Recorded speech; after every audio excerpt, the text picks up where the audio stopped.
नमस्कार, the information में आपका स्वागत है। मैं मदन घोड़ेला।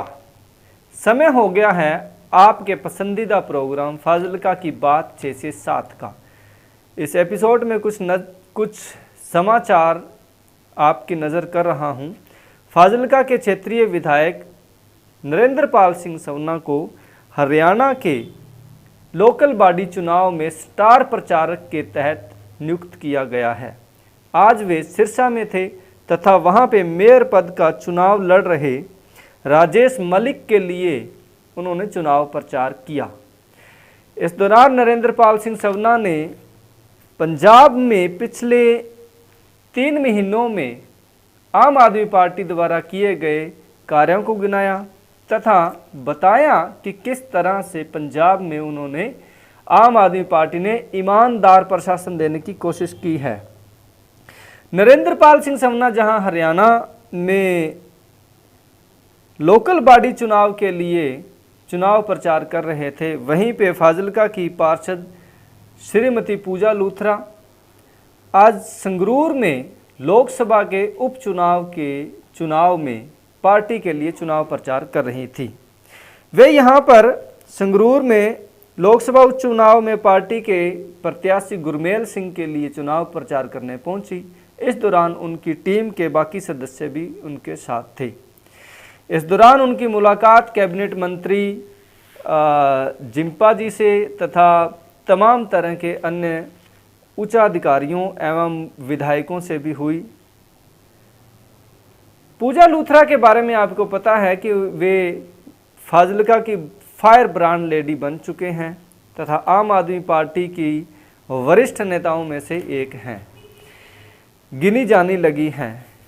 उन्होंने संगरूर में भवानीगढ़ तथा केसगढ़ में डोर टू डोर जनसंपर्क भी किया तथा विभिन्न तरह की जनसभाओं में भी भाग लिया। अब बात करते हैं सीपीएस कर्मचारी यूनियन की। दोस्तों, पुरानी पेंशन की बहाली के लिए सीपीएस कर्मचारी यूनियन काफ़ी लंबे समय से संघर्ष कर रही है। आपको याद होगा कि विधानसभा चुनाव से पहले आम आदमी पार्टी ने पंजाब में पुरानी पेंशन बहाली का वादा किया था। सत्ता में आने के बाद में पार्टी से इस वादे को पूरा करने के लिए दबाव बनाया जाने लगा था। सीपीएस कर्मचारी यूनियन में देश भर के कर्मचारी शामिल हैं जो पुरानी पेंशन की बहाली के लिए संघर्षरत हैं। उन्होंने पंजाब में भी आम आदमी पार्टी की सरकार पर दबाव बनाना शुरू किया। काफ़ी लंबे समय तक आम आदमी पार्टी की सरकार ने उनकी बात नहीं सुनी, लेकिन संगरूर चुनाव के मद्देनज़र पिछले दिनों पार्टी तथा सरकार बातचीत के लिए राजी हुई। आज सीपीएस कर्मचारी यूनियन का एक प्रतिनिधि मंडल जिसमें अमनदीप सिंह कोषाध्यक्ष तथा संगत राम प्रदेश के मुख्यमंत्री सरदार भगवंत मान से मिले। इस मुलाकात के बाद में इस प्रतिनिधि मंडल ने बताया कि मीटिंग में काफ़ी सकारात्मक रूप से बातचीत हुई है। मुख्यमंत्री भगवंत मान ने कहा है कि जल्दी ही इस बारे में पुरानी पेंशन बहाली के बारे में के मामले को हल कर लिया जाएगा। हालांकि हो सकता है कि चुनाव के मद्देनज़र ये मीटिंग हुई हो, लेकिन फिर भी आम आदमी पार्टी की सरकार अन्य राज्यों में भी इसका फ़ायदा लेने के लिए शायद मान सकती है, ऐसा यूनियन के सदस्यों का भी मानना है। यूनियन के सदस्यों का ये कहना है कि अगर आम आदमी पार्टी ने उनकी मांग नहीं मानी तो संघर्ष का रास्ता फिर अपनाया जा सकता है। अब संघर्ष के रास्ते से आते हैं लायंस क्लब विशाल के परिवार मिलन एवं लायंस सम्मान समारोह की ओर। यह कार्यक्रम गत दिवस फाजिलका में आयोजित हुआ। बड़ा भव्य कार्यक्रम आयोजित हुआ जिसकी तस्वीरें आप देख रहे हैं। कार्यक्रम में एमजेएफ जीएम कालड़ा मुख्य अतिथि थे, जबकि रविंदर सग्गड़ एमजेएफ वशिष्ठ अतिथि के रूप में शामिल हुए। कार्यक्रम में संस्था द्वारा किए जा रहे विभिन्न तरह के कार्यक्रमों की जानकारी दी गई तथा अन्य भी कई कार्यक्रम किए गए। इसके बाद में आते हैं दोस्तों किसानों से संबंधित खबर पे। जो किसान अपने खेतों में झींगा की खेती करना चाहता है, झींगा कल्चर को अपनाना चाहता है, उनके लिए ये जानकारी है। आज deputy commissioner Fazilka doctor Himanshu Agarwal ने बताया कि जो किसान अपने खेतों में रिवायती फसलों को छोड़ करके आधुनिक फसलों, मछली पालन या फिर झींगा कल्चर को अपनाना चाहता है तो उनके लिए विभाग द्वारा 40% तक की सब्सिडी दी जा रही है। जिन किसानों ने अपने खेतों में 1 से 5 एकड़ तक झींगा कल्चर या फिर झींगा की फसल करनी है, उनके लिए विभाग द्वारा ये सुविधा दी जा रही है।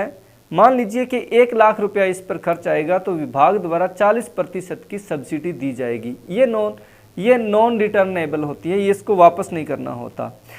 उन्होंने कहा है कि इसके लिए जो भी किसान इच्छुक हैं वे अबोहर स्थित मछली पालन विभाग के कार्यालय में आवेदन कर सकते हैं। इसकी कोई समय सीमा नहीं है, लेकिन जो पहले आओ पहले पाओ के आधार पर अगर आप जाएं तो आपको इस बारे में जल्दी सुविधा मिल सकती है।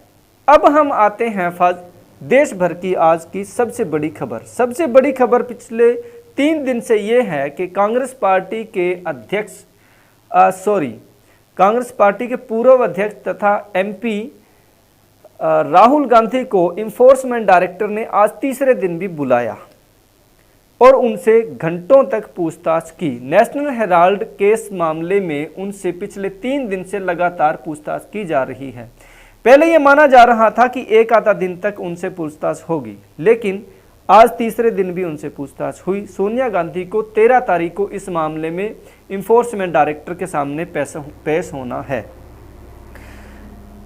खबरें यह भी आ रही हैं कि राहुल गांधी ने ऐतराज भी व्यक्त किया है कि अगर उनसे जो कुछ भी पूछना वो एक बार में पूछ लिया जाए, बार बार वो नहीं आएंगे। उनके बार बार आने के पीछे वो ये भी कहते हैं कि उनके कार्यकर्ताओं को भारी दिक्कत हो रही है। हालांकि कार्यकर्ताओं की वजह से दिक्कत हो रही है पुलिस प्रशासन को। दिल्ली पुलिस का यह कहना है कि उन कांग्रेस पार्टी के कार्यकर्ता जबरन सड़कों पर उतर करके उत्पाद मचा रहे हैं, सड़कों पर टायर्स जला जला करके डाल रहे हैं। ये तस्वीरें आप देख सकते हैं। हैरानी की बात यह है, मैंने कल भी नेशनल हेराल्ड केस मामले में पूरी डिटेल आपको दिखाई थी। हैरानी की बात यह है कि ईडी इन्फोर्समेंट डायरेक्टर ने राहुल गांधी तथा सोनिया गांधी के खिलाफ जांच करनी शुरुआत की है। अभी वो ना तो दोषी पाए गए हैं और ना ही निर्दोष साबित हुए हैं। ऐसे में सवाल उठता है कि कार्यकर्ता इतने उग्र क्यों हो रहे हैं। कांग्रेस पार्टी के सबसे बड़े शीर्ष नेताओं को ये चाहिए कि वे अपने कार्यकर्ताओं से अपील करें कि वे शांति बनाए रखें तथा देश भर में उत्पाद मत मचाएं। जितना उत्पाद मचाएंगे उतना ही कांग्रेस पार्टी का ही नुकसान होगा। इसका कारण ये है क्योंकि कांग्रेस पार्टी के सर्वोच्च नेता हैं श्रीमती सोनिया गांधी तथा राहुल गांधी। अगर वे ही किसी जांच में सहयोग नहीं करेंगे तो कल को कोई भी अपराधी या फिर आम नागरिक या फिर किसी उच्च पद पर बैठा हुआ व्यक्ति भी इसी तरह से बवाल काटेगा, इसी तरह से उपद्रव करके किसी भी जांच को प्रभावित करने की कोशिश करेगा। इस मामले में भी यही संदेश जा रहा है कि कांग्रेस पार्टी अपने उच्च नेताओं के खिलाफ जो जांच हो रही है उसको प्रभावित करने के लिए सड़कों पर उत्पाद मचा रही है। मैंने कल भी अपनी वीडियो में ये कहा था कि अगर राहुल गांधी और सोनिया गांधी, जैसा कि वो कह रहे हैं कि उन्होंने कोई धोखाधड़ी नहीं की है तथा उनके खिलाफ कोई भी केस नहीं बनता है अथवा उनके खिलाफ किसी भी तरह का कोई अपराध उन्होंने नहीं किया है, तो फिर उनको घबराने की क्या ज़रूरत है। वो सीधे सीधे ईडी के सवालों का जवाब दे सकते हैं। मीडिया में आ रही खबरें ये बताती हैं कि राहुल गांधी ज़्यादातर सवालों से बच रहे हैं तथा ज़्यादातर सवालों के वे जवाब नहीं दे रहे हैं। इसीलिए शायद ईडी को सवालों को पूरा करने में देर लग रही है। ये भी देर लगने का एक दूसरा कारण ये भी है कि इन सभी सवालों के जवाब रिटर्न में राहुल गांधी को देने हैं। इसी वजह से ये देर लगने का कारण है तथा उनके खिलाफ काफ़ी लंबे चौड़े सवाल भी हैं।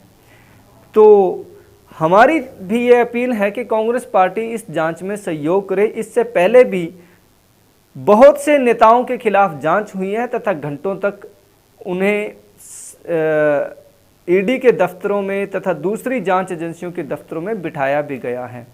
एक आम अगर किसी भी छोटे शहर के थाने में भी अगर आप चले जाएं तो सुबह से लेकर के शाम हो जाती है। फिर कानून सबके लिए एक जैसा है, चाहे वो नरेंद्र मोदी हो देश का प्रधानमंत्री, या फिर कांग्रेस पार्टी का अध्यक्ष रहा हो, या फिर मेरे और आप जैसा आम नागरिक हो। कानून सबके लिए एक है, तो जांच में फिर इस तरह का बवाल नहीं करना चाहिए। आपको ये मेरा एपिसोड कैसा लगा, इस बारे में हमें ज़रूर लिखिएगा। इसको हम किस तरह से और इम्प्रूवमेंट कर सकते हैं, इस बारे में भी आपके सुझावों का हम स्वागत करते हैं। नमस्कार।